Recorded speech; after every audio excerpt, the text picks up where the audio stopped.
Vi tar en her til Rekve Poulsen. Rekve Poulsen. Hjertelig lykke vi i Färjemarsrøyden. Jo, takk. Ja, dette var en distor som tid ikke måtte få minne en steg på sjur, og tid megnet det så, men det stod ganske syndra her i 17-laget. Ja, det gjør det. Jeg har kjørt. Det er presset og det. Det var kanskje ikke så størst trus av lukket, men vi lette jo knafter automatisk og halda lastlene og tørke, så det var fantastisk.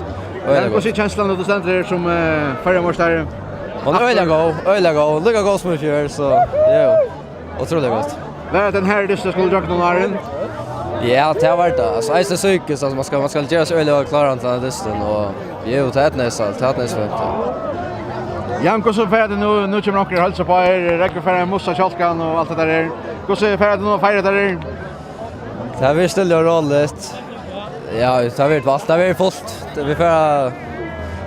Vi får kostar Joa så vinner, så det har vi gör då. Ja, en annan för hjärtligt lycka. Tack för det.